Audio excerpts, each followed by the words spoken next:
Hi, welcome back. This is session 2 of this short series on using cronometer.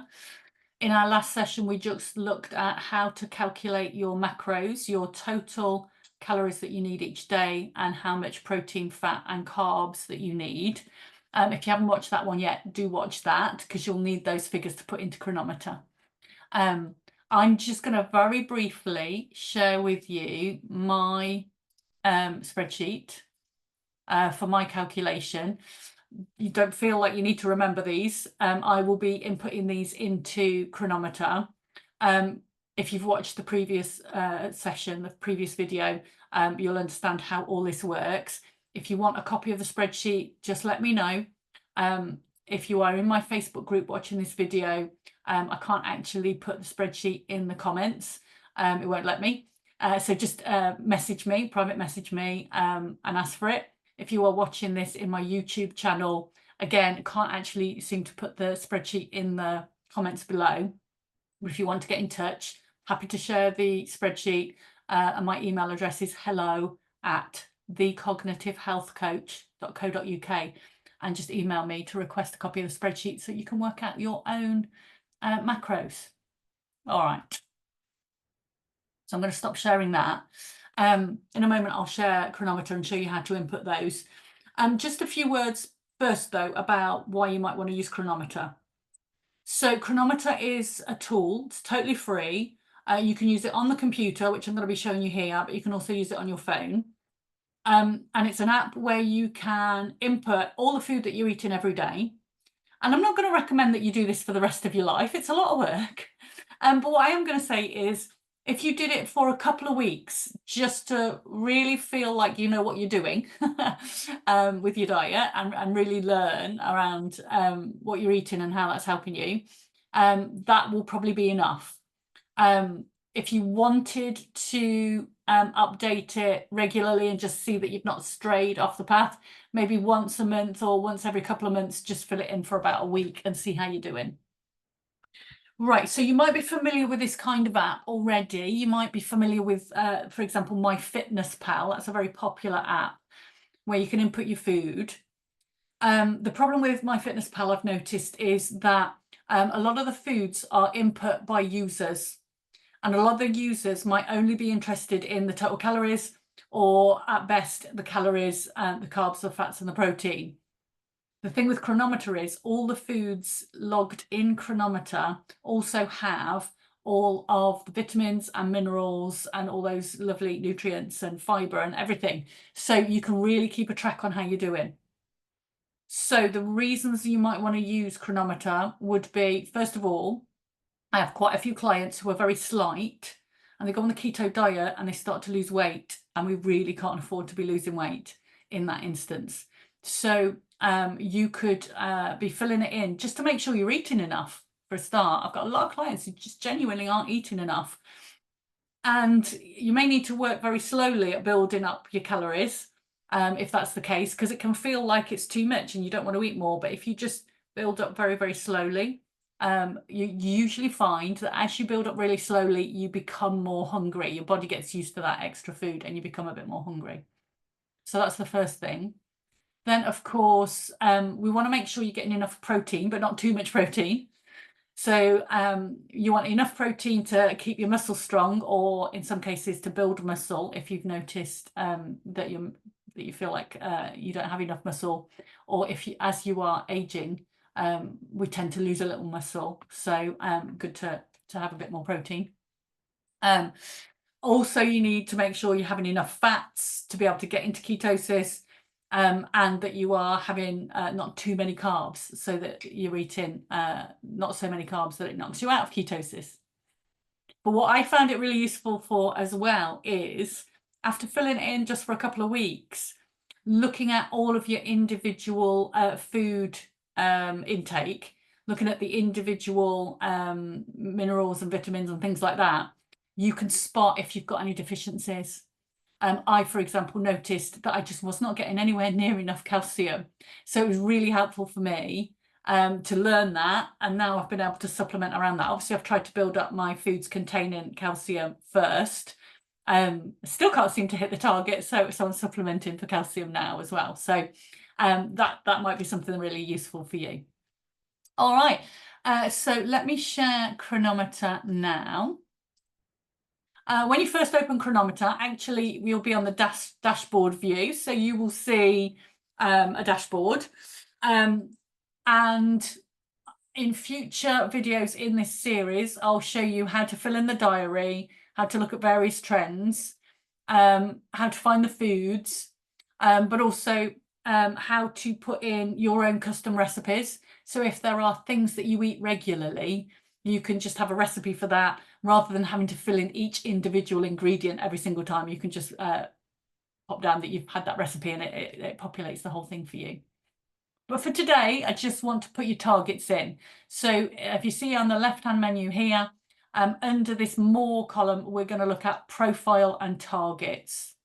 So to fill this stuff in, you need to fill in your sex, your gender, so male or female, your birth date, so it's got an idea of your age, your height and your weight, so that it knows, it can kind of work out some statistics like your basal metabolic rate for itself as well. If you do know your body fat, you can input that. It's not the end of the world if you don't know it. I've got some scales actually that do body composition, and they're surprisingly reasonably priced. So if you wanted to do that, you could get something off Amazon. Just search on Amazon for body composition scales. That might really help you as well in terms of understanding how much muscle mass you've got. So you would know if you need to increase your muscle mass any.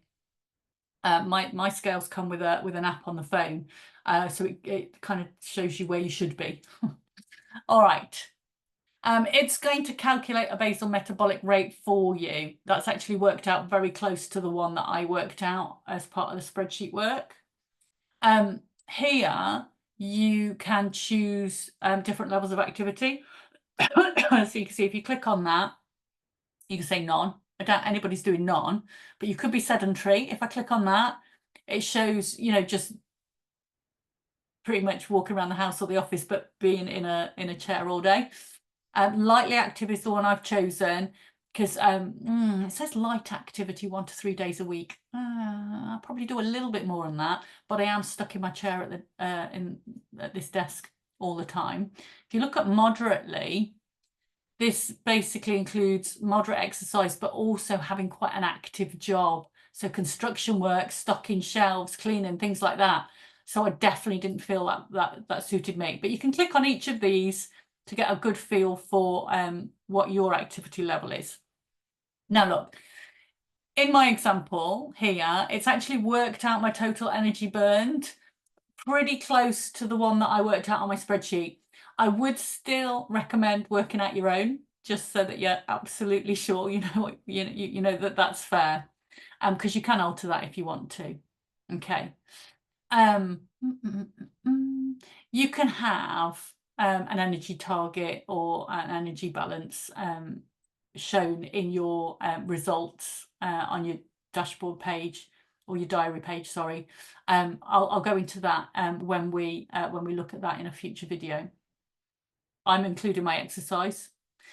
Basically, if I do exercise, if you do not want to lose weight, you want to include the exercise so that it targets you to eat a little bit more if you're exercising quite vigorously, so that you don't end up losing weight just by being fit. I have put my weight goal in here as is, so I don't want to gain or lose any weight. You can put a weight goal in here and it will work out a target for you over a period of time. You can also move this slider up and down so that you aim to lose more or less per week if you do want to alter your weight, if you want to lose or gain. Okay, now when you get to this part, if you scroll down to the macro targets, there is a keto calculator. It's not super accurate. It doesn't align exactly with Bredeson's recommendations. So I'm going to suggest, which is why we did the spreadsheet, I'm going to suggest that we input these ourselves. Okay, now you can do it as ratios. I find that quite hard to do. I just find it quite a lot easier to put the fixed targets in grams. Okay, so I've input these. You can either highlight it and type over it like that, or you can move them up and down with the slider, but it's probably easier to just highlight it and type over. Okay, so this is directly from the spreadsheet. So I've input the grams calculated from the spreadsheet, and you can see that it comes to 1772, whereas the energy target calculated here is 1771. My actual spreadsheet was aiming for 1773. It's all very close. It's not going to stop you just moving ahead. It's not going to change for 1 or 2 calories. But if you were a long way out, it would highlight that for you. And that might kind of make you think, actually, I've got to go back to my spreadsheet and make sure I haven't made any errors there. Okay. I do just want to talk about these percentages, because as you know, in the spreadsheet, you've got the option to put in a percentage that you're actually aiming for. That is a percentage by calories for the day. Okay. What they've actually done here is they've done the percentages by grams. Let me just test that. I'm sure that's what I worked out before. Let me just check. Oh, 1, 4, oh, 148. Oh. I'll tell you what an easier way of doing it. Let's do it this easy way. If we do it by calories, which is the way Bredesen recommends, if I do 1332 divided by 1773, that is 75%. It's not 57%, it is 75%. So as you know, Bredesen recommends aiming for 70 to 75% fat to start with. Okay, so once you've done all that, you can scroll down a bit further, and there are certain nutrient targets. So I have asked to show in my information total energy. Obviously, you just click visible. Alcohol. I don't even know what ash is about, so I haven't even actually ticked that. I've ticked beta hydroxybutyrate because that is to do with your ketones, so I want to see that. And I've put water as well. Okay, these are the general ones. You can put in your vitamins. So it gives you some obvious visible ones straight away, but you can add extras. Okay, so you can put some extra ones in. I think it's given us some visible ones. These ones were ticked already, and I've specifically asked for some that I'm particularly interested in for my own purposes. Okay. I think, if I remember rightly, you can tick vitamin E. Oh no, you can tick all the individual types. Some of these might come up with a little lock, and it's trying to get you to buy the paid for version. Frankly, I think the free version is absolutely fine. It gives you pretty much everything you need. So again, I've ticked which minerals I want to see.